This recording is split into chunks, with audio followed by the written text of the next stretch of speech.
This Sunday.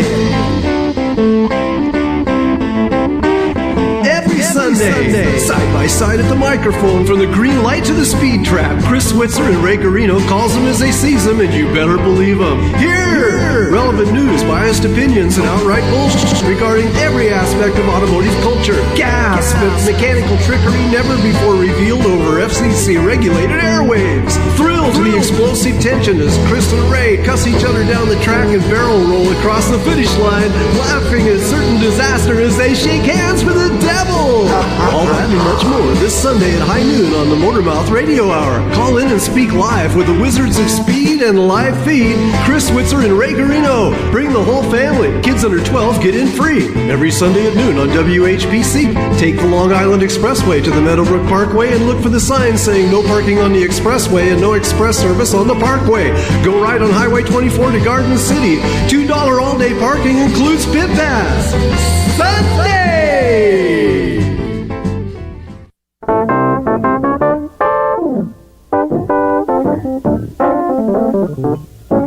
Well, I heard about the fella you've been dancing with all over the neighborhood. So why didn't you ask me, baby? Or didn't you think I could? Well, I know that the boogaloo is out of sight, but the shing-a-ling's a thing tonight. But if that was you and me out there, baby, I would have shown you how to do it right. Do it right. Do it right. Do it right. Do it right.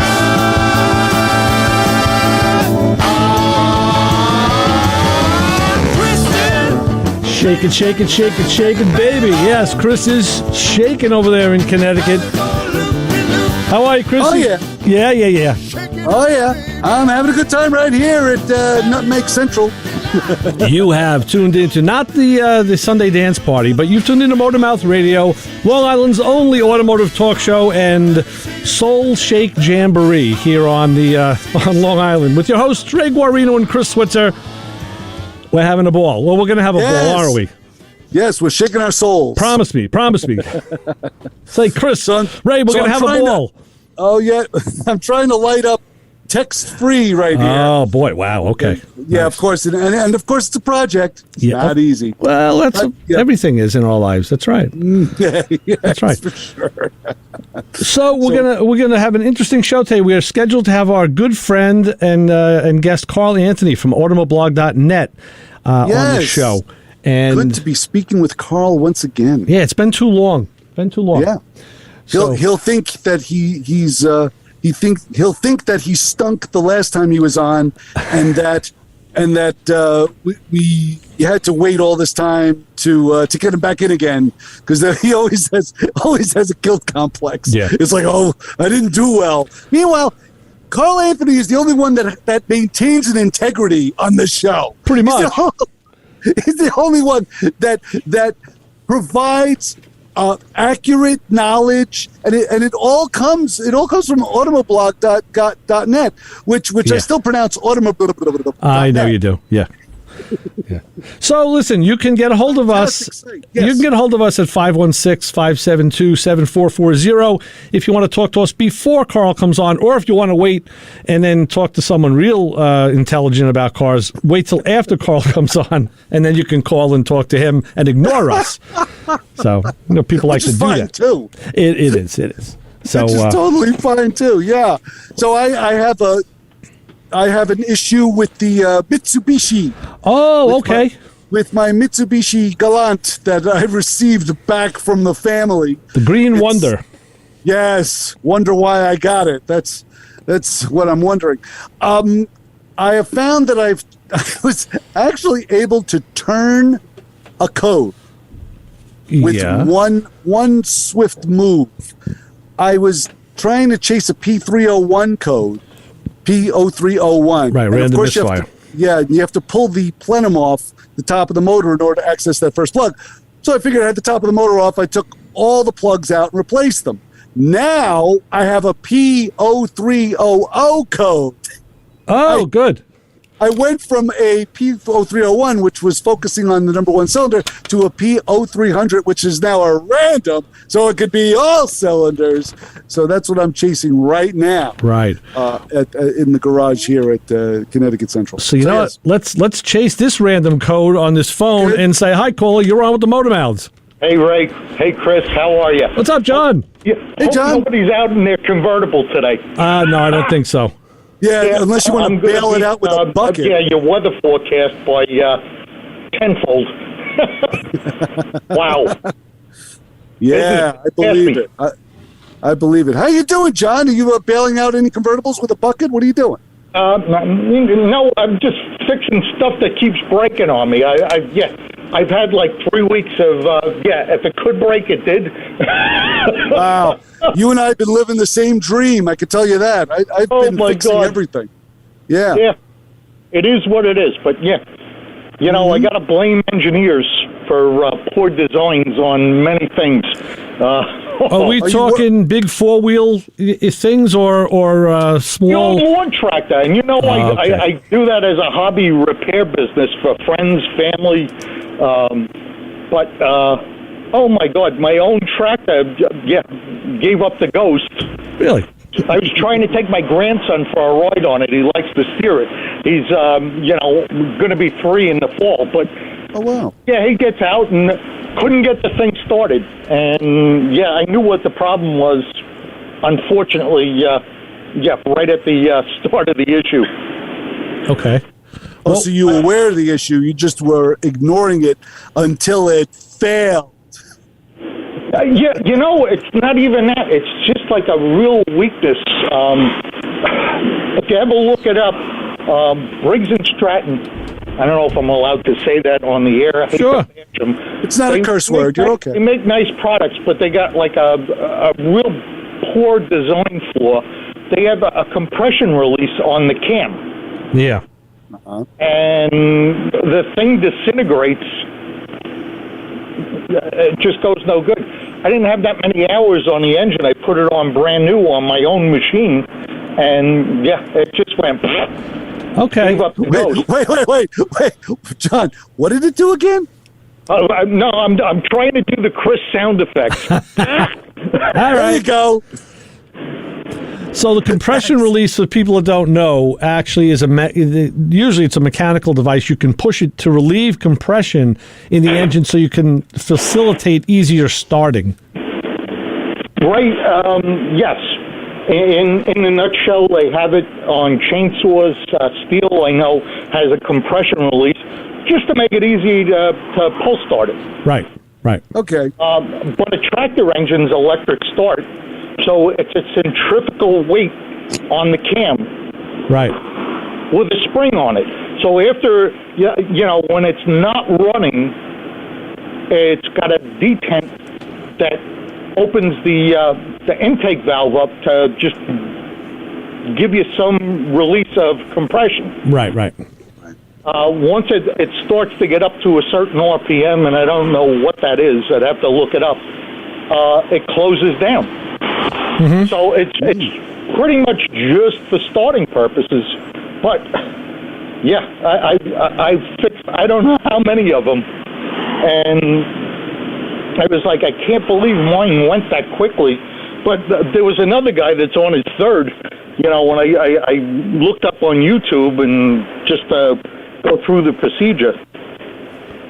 So the problem is too, correct me if I'm wrong, if the compression release goes bad, now you're releasing compression when you're running, when you don't want to release compression, and you run like a crapola.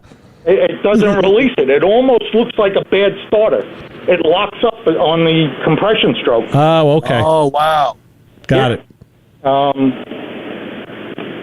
Okay. Bizarre thing. I could send you links to it, but you don't. I know your yard. You don't have a lawn tractor. No, I don't. Nope. I don't either. I have a pusher. Yep. And this weather, God bless you. Right. Yeah. No, John, I don't mind. I don't mind pushing a lawnmower in this weather. It's not so bad. I actually gotten to the point where I not only push it, I drag it.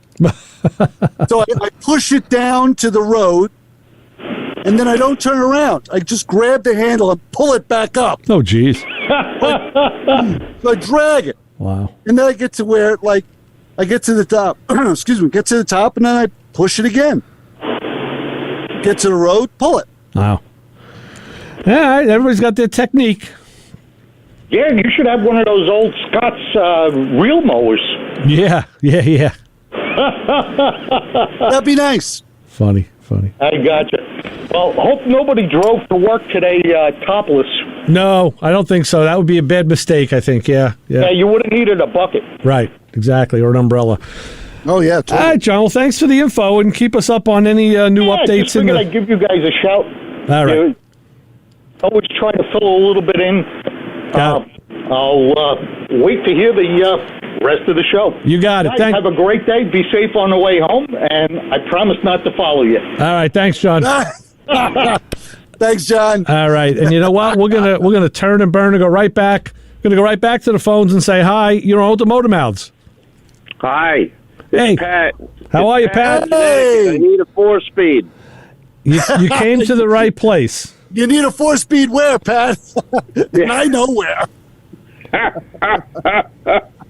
I know where you need a 4-speed. I've got an aluminum case M20 4-speed. Oh, you have an M20. I got a bunch of M21 parts at home and complete transmissions. We're looking for a case. Now the case is cracked. Did Chris tell you about this bad boy? We were talking a little bit before the show, not too in depth, but yeah, a little bit. And Pat, just to clarify, bring everybody up to speed, Pat owns a 67 Camaro with a 327 and a Muncie 4-speed in the back. And we went out with it one day and came home, and Pat pulled back into my driveway, and that was the end of that. The car, we shut it off. When we went to start it, it wouldn't move. And we got it to a transmission shop, and they opened it up. And I'm sure Pat can go into the nuts and bolts of what was found. But basically, that was it. So this is my cousin Pat, and this is his car and his plight of the mystery of how this thing grenaded but got us home. Well, that's a testament to GM engineering. Sorry, all you Ford and Chrysler guys, but that's just the GMs will get you home. Pat, so I know Chris had clued you in as to my thoughts about what you should do as a replacement. What are you thinking option wise for this transmission now? Well, what ultimately happened, and what Chris is saying is correct. I mean, he and I were out at cruise night, and I backed into his driveway, and I typically put the car in fourth gear, put the emergency brake on, and I shut it off. Mm-hmm. That's like my operating procedure. Put it in fourth gear, put the emergency brake on, shut it off. We went inside. Can we say on the air we had a beer? Sure. We imbibed 10 beers, a beer. Okay, Chris, I'm done with my beer. I'm going to go home. I get in the car and it's stuck in fourth gear. Yeah. Can't get it out of fourth gear. Right. And I go, oh, this is kind of odd. So ultimately, when we called the flatbed, naturally I started the car. I put the clutch in, and we had it running, and he wheeled it up onto the flatbed with the clutch in, and it goes up okay and it goes down okay as long as you got the clutch in. Mm-hmm. And the one shop ultimately got it out of fourth gear. But when he went to drive it, and Chris actually saw this, you put it in reverse, you let the clutch out a little bit, you go maybe 2 or 3 feet, and it's like somebody stands on the emergency brake. Yeah. You put it in first gear, you go 2 or 3 feet, and it's like somebody stands on the emergency brake. And this is what we couldn't figure out, what was wrong with it. So ultimately, when we got the trans out of it, what I'm going to call the snout of it is broken. So not the sliding part, but where the throwout bearing rides on that sleeve. That's the input shaft. It broke right where it was supposed to at the fillet radius. So it's that snout that's bolted on the front of the trans where the throwout bearing rides. Right. That's what ultimately happened, but we're still not convinced that's what caused the thing to stop. Once you got it going, either in forward or reverse. We're trying to figure out, because you got that sleeve is it's not attached to anything anymore. Could it conceivably lock up the trans and or the clutch like you're stepping on the emergency brake? Yeah, you need a little autopsy. I tell you what, we have Carl Anthony with us, who just joined the meeting. So we have another auto expert with us. Pat, I think it's you can certainly rebuild those 4-speeds. I've had ones that grenaded and built others, built Frankenstein units. I'll just throw it out there. My recommendation was to put a Tremec 5-speed in it and be done with it. Well, because Chris told you with the 410 rear and the 28-inch tires at 60 miles an hour, we're running 3,400 RPM. Pat, right? in my car right now, I have a Tremec 5-speed, but I only have 373s in the car with a 29-inch tire, and fifth gear doesn't occur till over 70 miles an hour because of the RPM. I was going to go to 411s just to up it a little bit. Yes. So believe me, you'll have no trouble. You'll love it. It's actually made for that combination. All right, that's something to consider. Yeah. But and the piece that broke is probably 55 years old, so I don't, it doesn't owe me anything. Right. No, not at all. Right. It broke right where it was supposed to with the fillet radius. Yeah. No, the thing is, do you want to stay with the 4-speed or go with with the overdrive, which is, of course, it is more money. I'm not going to lie to you, it's not cheap. But Tremec stands behind their stuff. Silver Sport Transmission, Jack Silver it's a great company. That's who bought the company that I bought my transmission from. And if you check out, let me try, Chris, check it out. It's Silver Sport Transmissions. I forget what their URL is. It was silversport.com or ss.com. Chris will tell us. He'll check it out. If you want to look for the TKX transmission, because it's the smallest, it looks like a hunk of deli meat. I mean, you have to do no floor cutting like I did, and you'll love it. What do you got, Chris? I got it. It's Shift SST. That's it. SHIFT SST.com. Right. Silver Sport Transmissions. Spell carefully, Chris. Yes.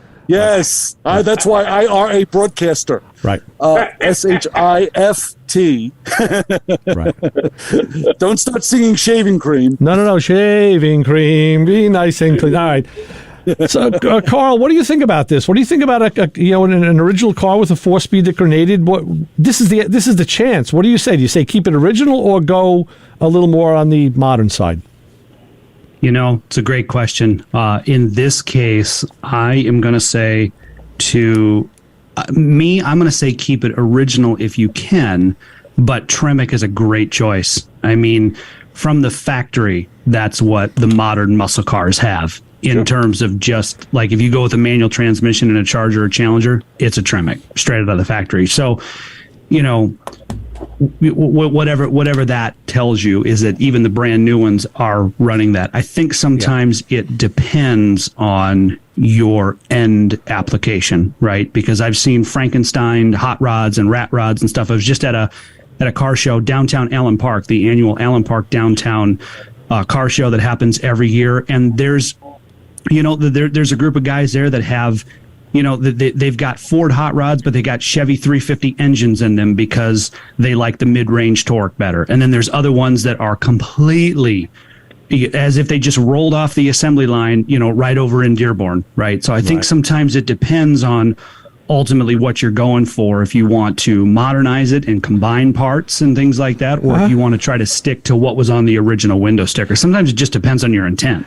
Pat, let me ask you a question. What shift knob do you have on your presumably Hurst 4-speed stick? It's a regular Hurst 4-speed with the white knob. Okay, perfect. Because I was always, and this is going to sound like left field here, but Carl, you just made me think of this. I was always a Hurst T-handle guy, where it's it like fashions after your knuckles grabbing it. Yep. I have one of those on my '68 Chevelle. And I'll tell you something: on every 4-speed in the world, that is the shift handle to use if you want a power shift. And it sounds like I'm learning a little bit more about my friend Pat than I knew in the past. He's a little more wild than I thought he was. So, and I was always a power shifter. So full throttle shift. When I put the T-handle on my Tremec, it didn't feel right. It's an internal rail shifter now. It's not an external. And I put a ball on it, and it felt correct. And we had someone from Silver Sport on years ago, and we were talking about this, and he said, oh, yeah, by the way, you're going to want to run a white ball on that. And I said, okay, why? And he said, the transmission just feels right with it. I said, man, is he ever right? It just doesn't react the same with that T-handle. So, good, you're already a white ball guy? Yes. Now you can go either way with... That's why he's smiling. Yes. I know. With impunity, you can go either way and you'll be fine. You don't have to retrain yourself like I did.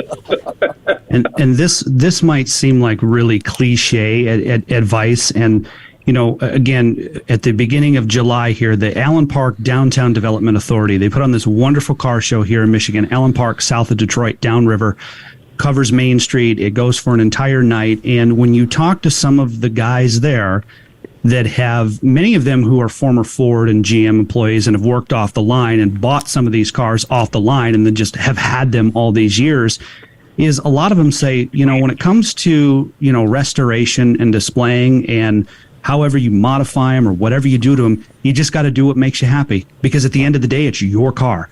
And you just do what makes you happy, and you build and make the car that you want to have and that you want to drive. So for whatever that's worth, that's coming from, you know, guys who are, you know, blue collar, downriver Michigan guys who have worked in the factories their whole lives. Right. That's kind of the mantra we've lived by our whole lives. Yeah, right. Do what you want. So no. And now, Pat, that car doesn't have an original engine in it, right? That's been, your car's been tinkered with. It's not a matching number car, but it's a 67 327 engine, but it's not a matching number car. You're free to expect. And, you know, it was proven to us through the auctions many, many years ago when Haggerty, you know, not Haggerty, I'm sorry, when Barrett Jackson, when Duesenberg started falling off and you started, you know, they used to be, resto mods were vilified. Carl will back us up on this. They were like absolutely pariahs. And now you're seeing resto mods going for more than original cars are going. Right. Because the hobby has changed. So, Pat, you're free to do whatever you want. Put the bits and pieces, put all those chunks in a milk crate, stick them under the workbench, and go out and have fun with your car. All right, guys. Thanks very much. Appreciate your time. You got to let us know what you do, though. All right, I'll let you know next Sunday. All right, Pat. Thanks. Thanks, Pat. Talk to you during the week. See you guys. Ray, I think, right, so long. Bye-bye. What's that? Ray, I think a while back, a couple years ago, I wrote an article about the changing trends on the Haggerty bull market list and what was happening at the auction. And I remember I quoted you for that article. I interviewed you for that article, and you gave me some really good quotes. And I can remember that was one of your quotes, very similar. You had mentioned the Cord and the Duesenberg example, and then the, you know, versus the resto mod. So that rings a bell when we're talking about this. See, Carl, it just goes to prove I still have not an original thought in my head. I just recycle everything that I've talked about 10 years ago. It's still like I did it yesterday. Still a good thought, though. It is. And you know what? I was the purist as well many years ago, and now I'm starting to find that the tribute cars are more appealing because you can use them. Yeah. Because I am never in a million years going to spend $1 million plus for a Hemi Cuda. Right. I'm not going to do it. But if someone built one and correctly and is probably getting, you know, 75 grand, listen to me talking these numbers, at least you could use it in the street. Yeah. Right. Not that I would ever use a $75,000 car in the street, but it's a lot better than $1 million car. Right. Sure. So you know, you're having fun. Yeah. During the pandemic, when everything was shut down, we had put together some content on Automoblog about collector cars. We figured that there was a good portion of our readers out there who maybe with everything shut down, we're going to spend some more time in their garage, or we're going to look at a project car to do. And one of the questions we kind of came up with as a team is, you know, what should you do if you're a first-time collector? If you've sat down and said, hey, this is something I want to get into. This is something I want to do. I've had this dream my whole life to restore a car. What's the correct process? And I think a lot of people look at a Shelby Mustang or just one of those marquee cars like that, and they look at a very, very high number at the auction, and they go, oh, there's no way. You know, or they look at these cars like a McLaren F1 that makes headlines because it sells for millions and millions, right? Or they look at something like that. They go, well, there's no way I can get into the collector car hobby. But then you start kind of, you know, reframing that a little bit and saying, well, you know, what if you, instead of maybe doing a Mustang, you did something like a Ford Fairlane or something like that? Still a great car, you know, or what if instead of doing a Camaro, maybe you could find a Nova or something like that? Still kind of in the same, or better yet, you know, what about the car you drove in high school? What about the car you drove in college? What about the vehicle? What about the vehicle that your grandfather drove and you have good memories, right? So for a guy like me, my first truck was a Ford Ranger, you know, Ford Ranger XLT that, like, that's nothing to write home about, just a standard 4-liter V6 engine, you know, with a shift on the fly 4-wheel drive. But it meant a lot to me because it was my first truck that I bought with my first full-time job. So collector car is really, the definition of a collector car has changed a lot over the years. And as that definition has changed, a lot more people can get in and enjoy the hobby.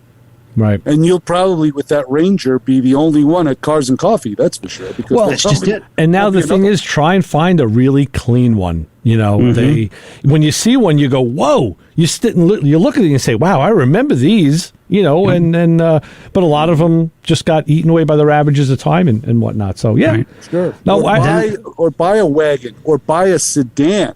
Yeah, right. You could find a great.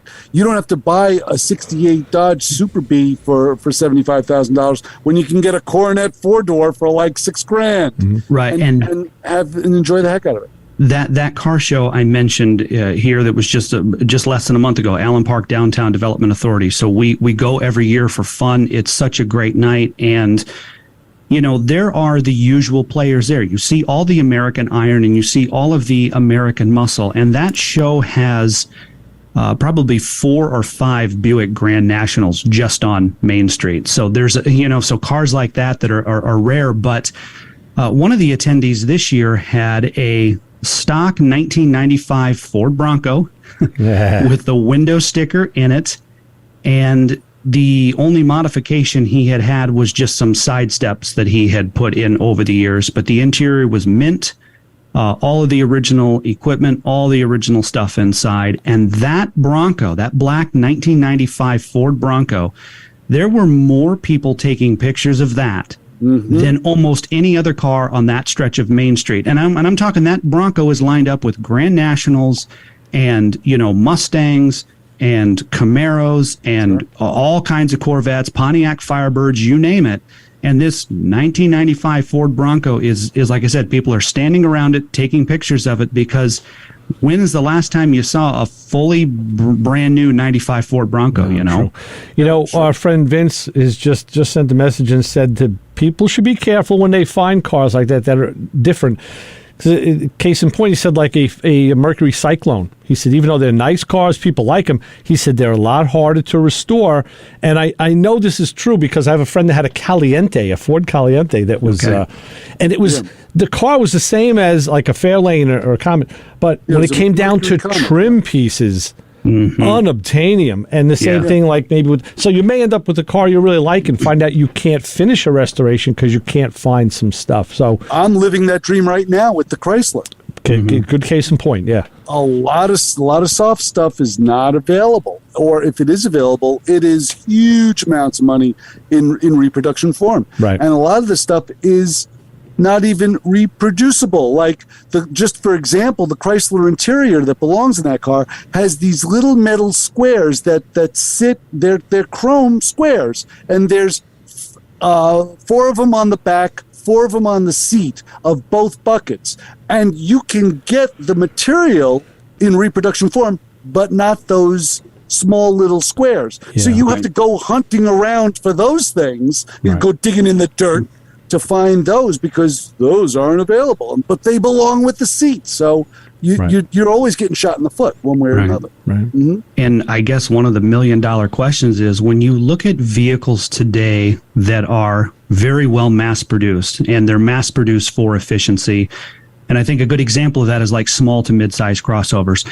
Every automaker has them. Every automaker pumps them out left and right. They're selling like hotcakes. So the question is, these more modern vehicles that you're seeing today, are they the types of vehicles that you would or would want to restore in the future? Are those the types of vehicles that you're going to see at, museum exhibits and stuff like that. And I don't know. I think that you're always, somebody's always going to have a Charger, Challenger, Camaro, Mustang, and things like that. And I think that it's neat to see older SUVs like, an original Chevy Tahoe in a museum, or an original Dodge Durango or Ford Explorer in the museum, because those kicked off the whole movement. But, I don't know. I mean, do we walk through museums in 20, 30 years from now and see small SUVs on display? I don't know. It's like cars have really become so mass produced now, more so than ever before. That is it something where, again, good question for the Motormouth Radio crowd, out in Long Island, are the cars today, is that something you'd want to keep and restore? I don't know, That's a good question. And It is a very good question. What else? Oh, the other question that needs to be answered is what happens at the bottom of the hour on Motormouth Radio? And that is, it's the bottom of the hour. So we need to take care of some business here. I should tell you that our WHPC weather forecast, powered by Pantanos, with locations in Hewlett, Uniondale, Garden City Park, Freeport, and now open in Levittown, is sponsored. They do a great job. That's a great place, Pantanos. Today's forecast, it's kind of not. It's yucky. I mean, it's dank. It's humid. I'm looking at my weather app, and it's telling me we're in the 70s, 76 degrees, with a 30% chance of precipitation. Say that. You say it. Precipitation. Right. I thought you were going to say participation. Yeah, participation on the weather app. Right. And tries to say it without spitting. Actually, our stand-in station manager came in and said, there was a tornado watch in Nassau County today. Like, maybe there was, I don't know. Man. It doesn't show up on my weather app. But not a good day as for Cliff's forecast to take out the dune buggy or the convertible or even the show car, because it's this is the day you want to leave it in the garage. And I must mention that we have a show on this station called Rising Stars. It goes on Mondays at 9 p.m. Rick Eberly, who's a great show host, he plays the best in independent emerging artists, playing music from Long Island, New York, and the world. So look up and see that show. Right. So, and do we have an honor group of the hour, Chris? Of course, and just to let you know, here in the Nutmeg State, the weather is pretty much arg, just like in Long Island. Only it's about 5 degrees cooler. But anyway, the Motormouth Radio honor group of the hour. If you zone out at red traffic lights, do you suffer from mind wandering the second the traffic light goes from yellow to red? Are you chased out of La La Land the second the guy behind you starts blowing his horn?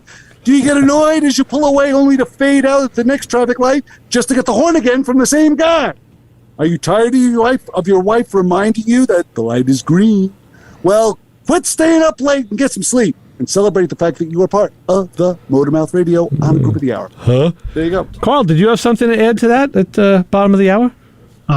Just that the weather is also yucky here in Michigan, like humid, and sometimes I zone out at red lights. There you go. I'm trying to wonder if the small SUV that I'm driving is going to be a collector in 20 years, right? This is the stuff I think of. But Carl, do you have snow? Is there any snow accumulating in July? You know what? Let's talk about that on next week's show. Because I'm surprised at this point. I'll tell you what. The other thing, people zone out all the time when this show is on. I'm sure when Motormouth Radio is on, and then they get beeped at. So I'll tell you what. The bottom of the hour song, Brian's been likes the music, and I told him there's more good stuff to come.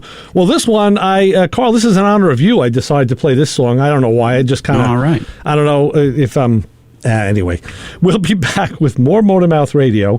Keep it where you got it on 90.3 WHPC. And here we go. Let's take care of some business. This is for you, Carl. Come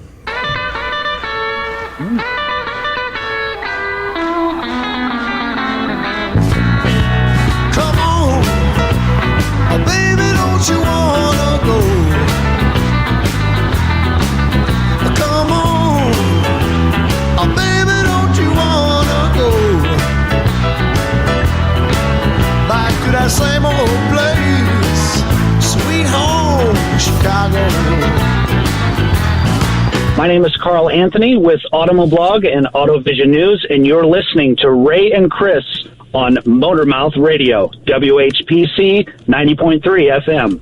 This show on 90.3 WHPC is brought to you by CarStar Celebrity Chase Collision, with 2 locations in Lynbrook and Oceanside, who remind you that New York state law says you always have the right to choose which shop will fix your car. CarStar Celebrity Chase Collision offers a full range of services, 24-hour towing between Montauk and Manhattan, shuttle service, and they can help you with a rental car arrangement if needed. All repairs include the CarStar Lifetime Nationwide Warranty, ensuring that the experts at Celebrity Chase Collision are always on your side. Y sí, hablamos español.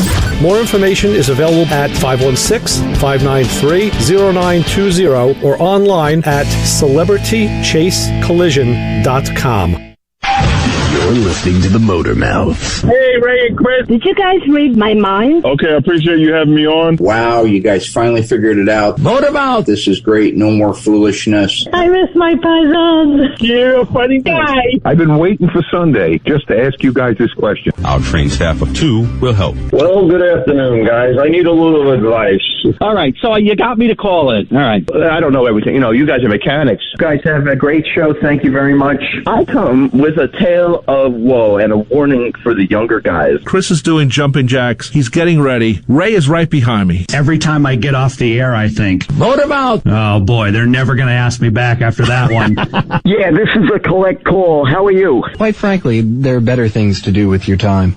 Oh, I probably called the wrong number. I was trying to get a hold of Ray. And I wake up screaming. So I'm very happy to listen to your good advice. Yeah, I want to know what the is wrong with my car. You know, break it down for us call guys. All right, see you next weekend. Motor Mouth. I know you guys usually speak Guido, Right. and now you're talking Tinsel and Yiddish, and this morning I happened to listen to the rabbi on your station. So it's all, you know, I guess today's Yiddish then. Right. There are answers, sometimes correct ones, and we may have them. Motor Mouth Radio, 90.3 FM, WHPC. Motor Mouth. Hey, you, get over here. Every Sunday, 12 to 1, you are going to tune in to hear the Motor Mouths, my friends Ray Guarino and Chris Switzer. 90.3 FM, WHPC. You might learn something. My sweet home, Chicago. All right, everybody is dancing and playing and moving and grooving and shaking in the studio.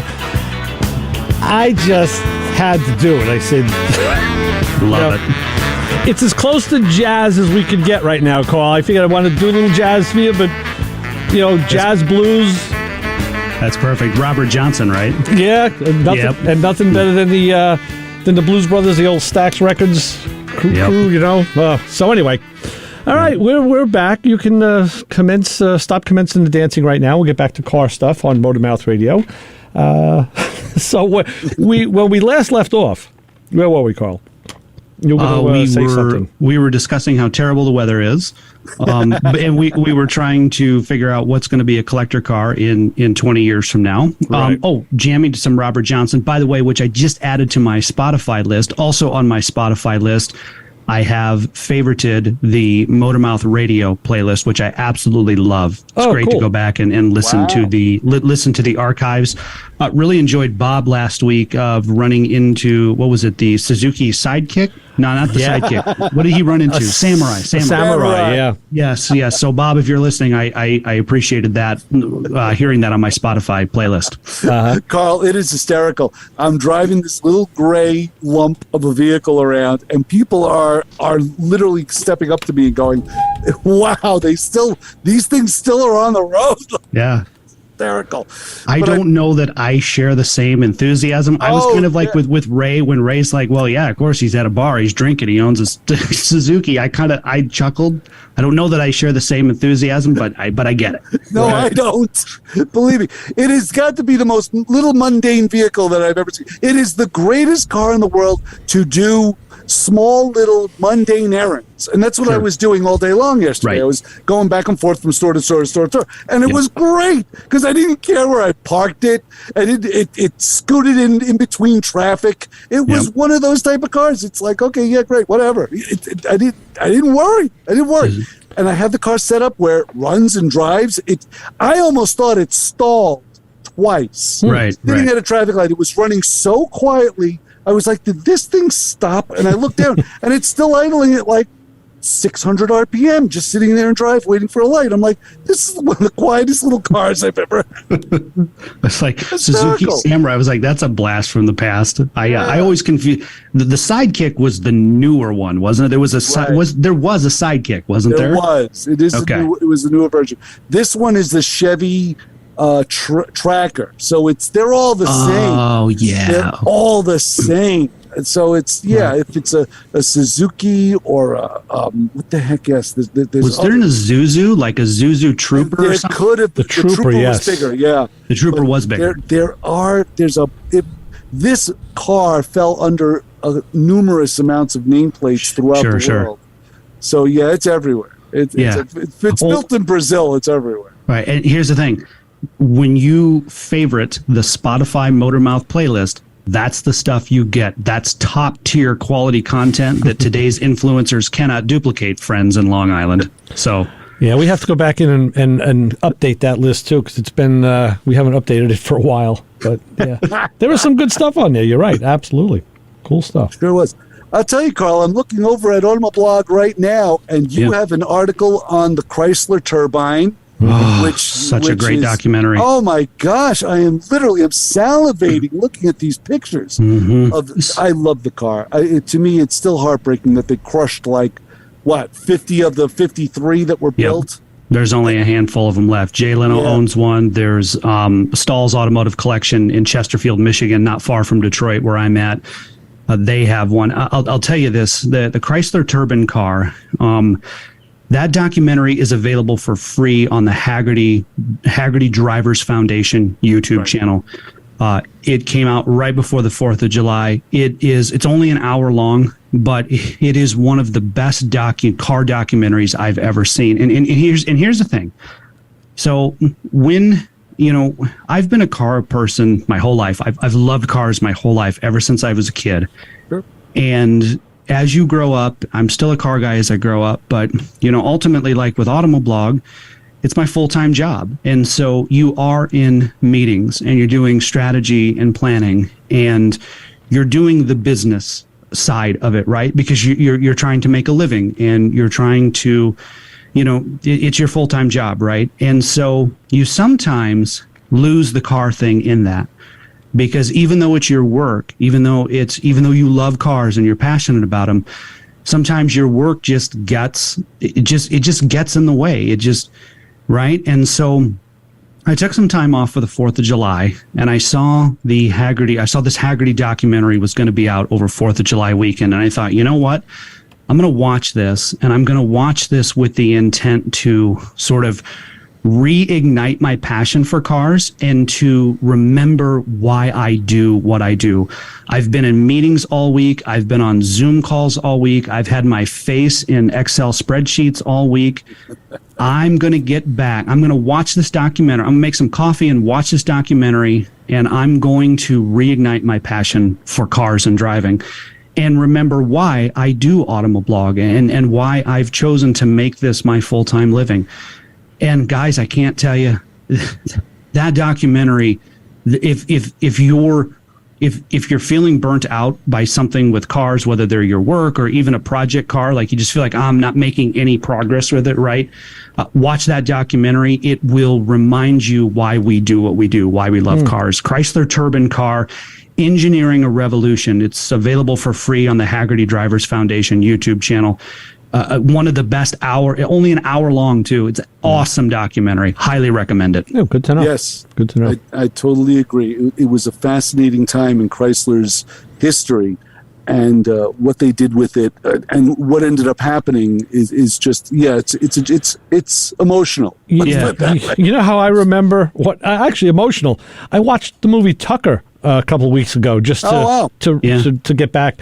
But no, the way I remember this stuff is I've been helping out friends lately with their cars, and our buddy Rick, I was at his house last week. We had to work on his '69 Corvette. We had a wiper motor issue we had to fix, and his '66 Mustang. That's a restored car that we're doing some work on, and it's cool because now you get to work on stuff that you don't own, and maybe you never owned, and maybe you never will own. Right. And it kind of like keeps you stretch your legs a little bit, and you get into it's all the same stuff. It's just packaged differently, And actually, this week we're going to do round 2 this week with both of those cars. So, there's, and to that point, Ray, where, all of us car guys and car gals and car enthusiasts, we all kind of flock together. What's that saying? Was it birds of a feather? Is right. So we're all kind of the same. We might like different cars, or we might, we might work in completely like in the case of you guys, like I work in a completely different part of the automotive industry than you do. Like we have different experiences and we have different vantage points. And that's why this show is great, because we can complement each other with those vantage points. But there's that underlying love for cars that's the same no matter what we're doing, right? Mm-hmm. And one of the guys they interview in this Chrysler Turbine Car documentary is a guy by the name of Mark Olson. And at the time, Mark Olson's family was selected to be one of the families that was part of the engineering trial and the PR blitz for the car. Basically, what you were saying, Chris, is those 55 cars that Chrysler put out to the public to drive as part of that PR move and part of that engineering trial. Mark Olson's family, he was 16 at the time, and his parents were selected by Chrysler to drive this car for 3 months. Wow. And he's in the documentary as a full-grown adult now, an older guy. Sure. And there's this scene in there, it's maybe 45 minutes in, where he talks about how being exposed to the Chrysler Turbine car brought him out of his shell. And in the documentary, he says, in high school, I was a geek. I didn't play sports. I didn't do the stuff that kids did, but I loved cars. And this car brought me out of my shell and opened me up and changed my life. And I'm like, all of us car people can relate to that. That is something we can relate to so well. You know what, guys? We can relate to the phone. We have a caller. Let's go to the phones in the fun and say, hi, caller. You're on with the Motor Mouths, Ray, Chris, and Carl. Hey, Ray, Chris, Carl, Doug from the UD here. How you doing? Hey, Doug. Dougie, what's happening? Dougie! How's everything, guys? All right. Good, man. I just had to call in about my tracker, man. I got to defend it. Okay. Go on. Everybody's beating up on trackers. I've owned mine for 15 years. I paid $1,500 for it. I put over 100,000 miles on it, and all I did was a timing belt because the water pump was leaking. And that's it. And tires and brakes. So, and you and me, Dougie. Well, you and me. Now wait a minute. You got it, Chris. Unlike you, Chris, Carl, you I know you don't know Doug, but if you had even a glimpse of a glimmer of the car collection this man has, the iron that he possesses, and we don't have to get into that here. Let's just say it's vast, wide, and very impressive, and he drives a tracker every day. So it's such a, we all do that. We have our driver. I'm driving the Protege, the other piece of crap, they're like the city cruiser. It's like, hey, man, it's paid for. Well, exactly. I had to defend it. I mean, you're talking to a guy here who has his original 67 Chevelle from high school. Right. Wow. And that's 50 years that I've owned that car. Yeah, that's impressive. I got a Cadillac Escalade. And I walk out of the house and I get in the tracker every day. Right. Yeah. And you know what? You have a clear head, right? You just go to work. You know the car's going to get you there. You know that little Billy Goat is going to get you through all the weather possible. And it's like you don't care where you park it. It's literally a clear mind vehicle. Yeah. And sometimes fits everywhere. It fits everywhere. Yes. It fits everywhere. It takes me through the snow, through anything. So. Right. I just have to defend my little tracker. Yep. You fly the flag, brother. You fly the flag.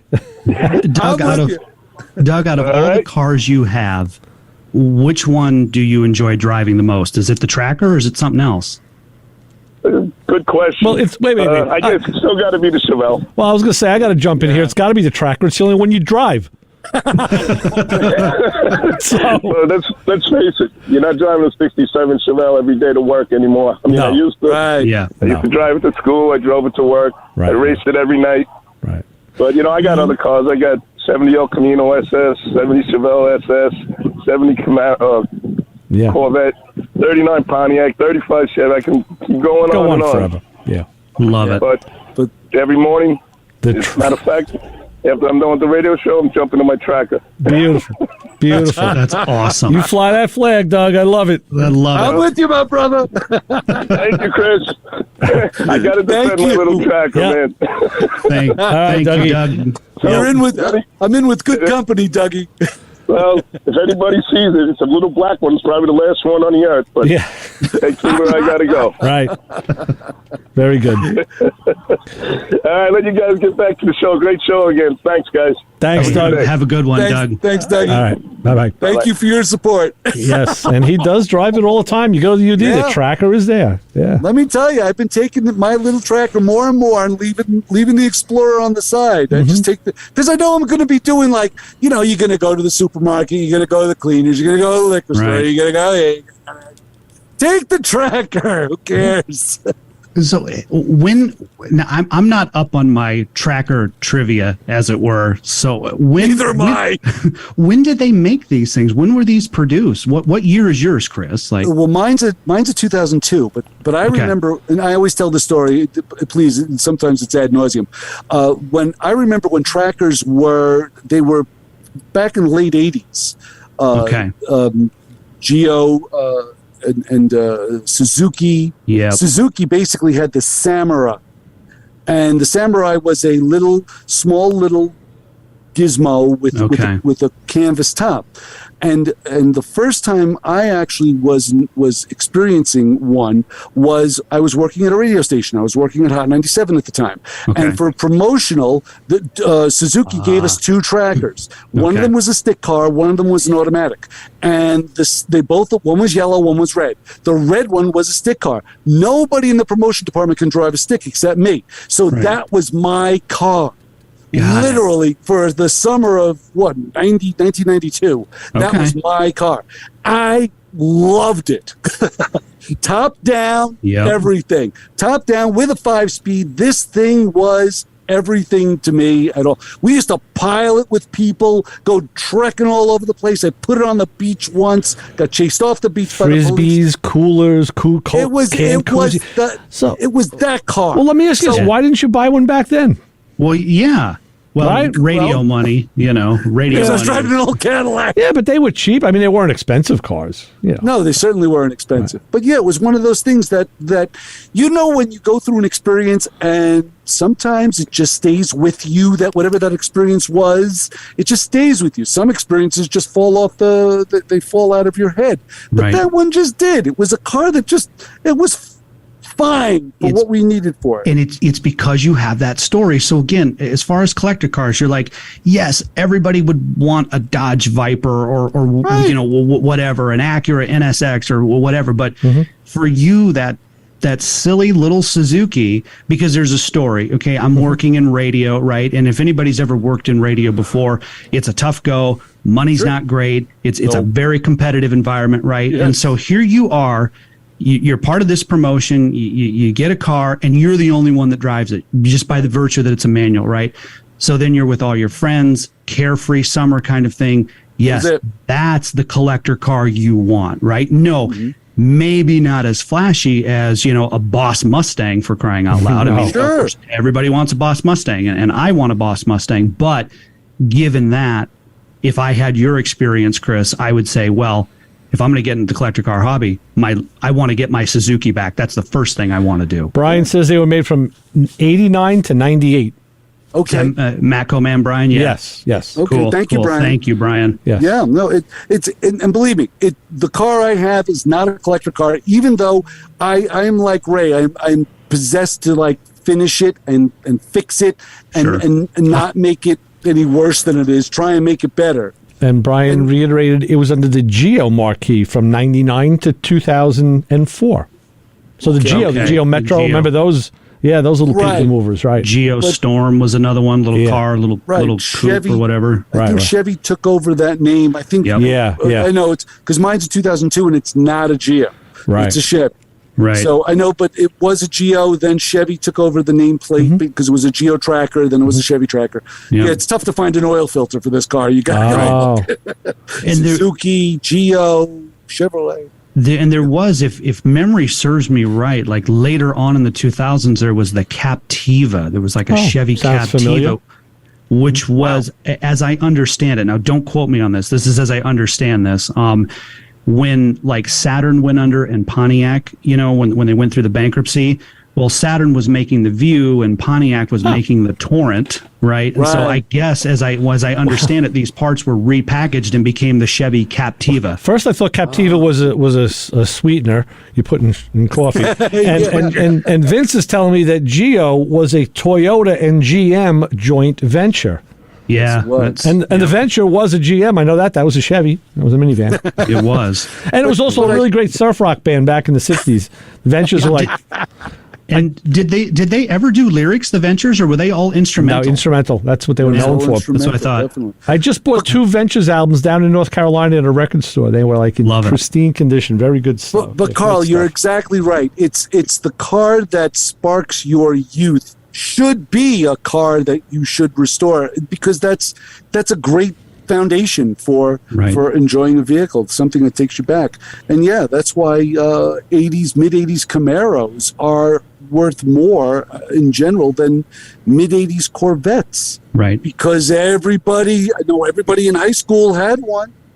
When I was in college, all the kids were driving those Camaros around. Everybody in Brooklyn had an IROC. You know what I mean? Yeah. Right, absolutely, absolutely. And where I grew up in, northwest and southwest Iowa, everybody had a truck because it was farming community. So and you were and at the lunch table, when with my buddies at the lunch table, you were either a Chevy guy. So the Vortec was your engine, the Vortec. Yeah. And then there was the Ford guys, and then there was the Dodge at the time. It was before Ram became a standalone brand. But it was, yes, we all had posters of Lamborghinis and Lotuses and Ferraris and all that stuff. And, yes, I grew up in a small town, so the doctor in town had a Mustang, right? Or had a Corvette, right? But for the most part, we were truck people, It was, and we would walk out of school and we'd be like, oh, that's a 1992 Dodge Ram, and here's how you can tell, right? Because of the headlights or something like that. So for us, it was trucks. But Carl, what's the prices of a square-bodied Chevy now? What's the prices of a F-150 that the Ford before 1972?